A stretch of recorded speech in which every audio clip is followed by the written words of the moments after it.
असेच आहात का मग की करडीची भाजी खाऊ वाटते, आंबाड्याची भाजी, मेथीची भाजी, तुरीच्या शेंगा? तर मग ही हिवाळ्याचे दिवस जरा जराशी थंडी वाजायला लागली की मग ह्या भाजीची आठवण येते. आपण गावाकडले लोक गावाकडूनच तर शहरात आलो तर मग या भाजीची आठवण तर येणारच.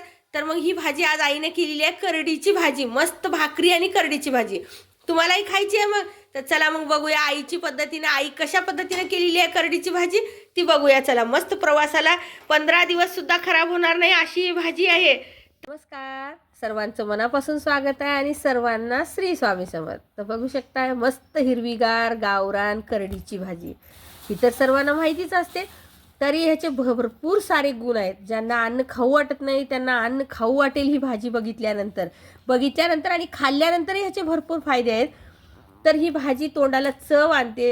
ही करडीची भाजी म्हणलं तरच खूप सारे फायदे आहेत. तुम्हाला सांगू, याचं करडीचं तेल तर इतकं भारी राहते की नाही, खूप छान. आम्ही याचं करडीचं तेल भरपूर वेळेस खाल्लेलं आहे, का तर आमच्या शेतामध्ये ही करडीच पिकते.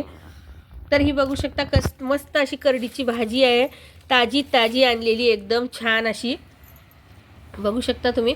तर ही करडीची भाजी अशी छान प्रकारे धुवून घेतलेली आहे. ही धुवून घेतल्यानंतर आईनं कोरडी करून मग काय की अशापैकी अशी चिरून घ्यायची. आणि तुम्हाला सांगते, शेतातली भाजी धुवून घ्यायची नाही म्हणतात, सॉरी, शेतातली भाजी धुवून घ्यायची नाही, पण धुवून घ्यायची. का तर सर्रास आजकाल फवारणी होत आहे. ती पहिलं खात होते लोक, जे बिलकुल फवारणी करत नव्हते म्हणून ते खात होते. बघा, त्याच्यात हरभऱ्याची भाजी आपली आलेली आहे थोडीशी. आणि ही बघा किती मस्त ताजी ताजी ह्याची करडीची भाजी आहे. तर आपण ह्याची आता आई भाजी करून दाखवणार आहे. सरप्राईज पुढे आहे. तर चला मग बघूया. चला मग आता आपण करून घेऊया मस्तपैकी करडीची भाजी. डाळ शिपडून, जी आपण प्रवासालाही घेऊन जाऊ शकतो, डब्याला देऊ शकतो, जी रस्सा भाजी नसते, सांडायची भीती नसते, तर ती भाजी अशी एवढ्याच साहित्यामध्ये, बोटावर मोजण्या इतक्या साहित्यामध्ये मस्त मुगाची डाळ भिजू घालून घेतलेली आहे. घरची डाळ असल्यामुळे तुम्हाला थोडीशी साल दिसत आहे त्याला.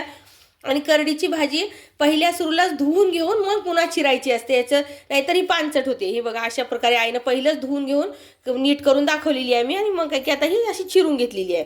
आणि ही हिरवी मिरची, कोथिंबीर, जिरा आणि मोहरी आणि लसूण घेतलेला आहे. आणि तुम्हाला जसं टाकू वाटेल तसं टाका, पण भाजी मात्र मस्त होते, एक नंबर. इकडे तेल तापलेलं आहे.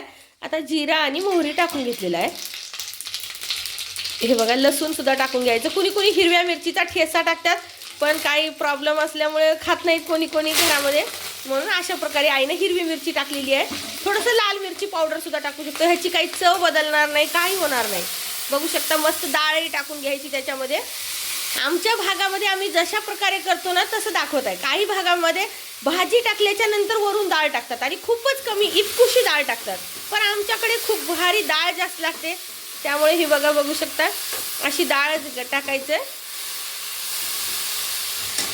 ही बघा, थोडंसं मीठ टाकून घ्यायचं. आता ही डाळ आहे बघा, याच्यात थोडंसं गरम पाणी टाकायचं, उगाच चमचा 2 चमचे म्हणलं तर आपल्याला की नाही डाळ चिटकत नाही. आता आपली तुम्हाला मी सांगते, ही नॉनस्टिकची कढई आहे, पण नॉनस्टिक निघून गेलेलं आहे, तर आता ती चिटकणार नाही म्हणून हे करायचं. प्रॉब्लेम आला तर तिथं काय करायचं हे सुद्धा टिप्स आहेत. हे बघू शकता, असं छान झाकण ठेवून डाळ वाफवून घेतलेलं आहे. पहिलं भिजू घातली होती आई, तरी पाण्यामध्ये, गरम पाण्यामध्ये थोडीशी. बघा कुठं तर पाणी दिसतंय का तुम्हाला? एकदम मस्त कोरडी फक्त झालेली आहे डाळ. आता आपण ह्याच्यामध्ये की नाही भाजी टाकून घेऊया. मस्त सुवास येत आहे एकदम गावरान डाळीचं. आता ह्याच्यामध्ये आई टाकून घेते चवीनुसार हळद, आपला सुका मसाला, लाल मिरची पावडर टाकायचं. आम्ही लाल मिरची टाकत आहोत, तुम्ही ह्या ठिकाणी हिरव्या मिरचीचा ठेसा टाका. आणि आता ही टाकून घ्यायची आपली करडीची भाजी. बघू शकता किती मस्त हिरवी गार एकदम छान भाजी आहे.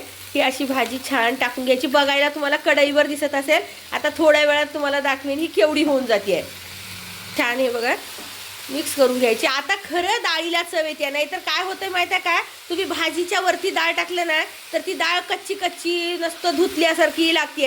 हे अशी म्हणलं तर थोडं तेल मीठ त्या डाळीमध्ये उतरलं ना त्याची चव उतरते डाळीमध्ये आणि जास्त दिवस टिकते. म्हणून अशा प्रकारे करायचं. प्रवासाला द्यायचं असलं ना, मुद्दाम तुम्ही असं करा.